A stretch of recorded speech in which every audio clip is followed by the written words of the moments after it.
এখানে আমি নিয়ে নিয়েছি ধনেপাতা, মূলো, কাঁচা লঙ্কা, টমেটো।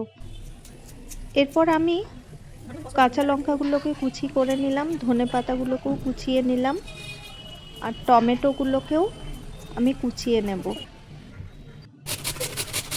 এরপর দেখো মূলোটাকে আমি গ্রেট করে নিচ্ছি।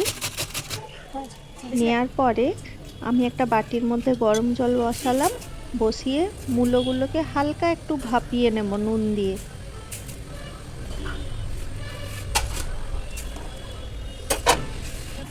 মূলোগুলো ভাপানো গ্যাসে বসিয়েছি। এরপর আমি গুলে নেব আমার আটা। 2 কাপ আটা নিলাম আমি। এর মধ্যে দিয়ে দিলাম 1 কাপ বেসন।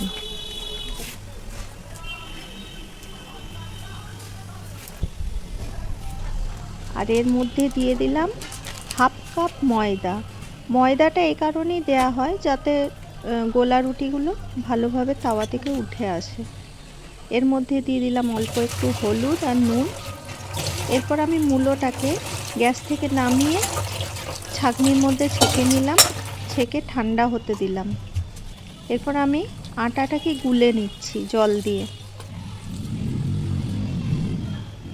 মিক্সারটাকে ভালো করে একটু গুলে নিতে হবে। নেয়ার পরে আমি ছাঁকনিতে ছেঁকে নিচ্ছি, কেননা এর মধ্যে গোলার পরে ডেলা ডেলা হয়ে থাকে, তো সেই জন্য এই ডেলাগুলো মুখে লাগে।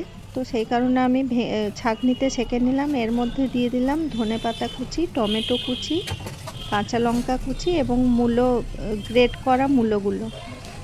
এটাকে ভালো করে আমি গুলিয়ে নিচ্ছি। তাওয়া গরম হয়ে গেছে, তাওয়ার মধ্যে অল্প একটু তেল দিয়ে দিলাম, দিয়ে গোলাটাকে আমি ভেজে নিলাম। দেখো কি সুন্দর হয়েছে।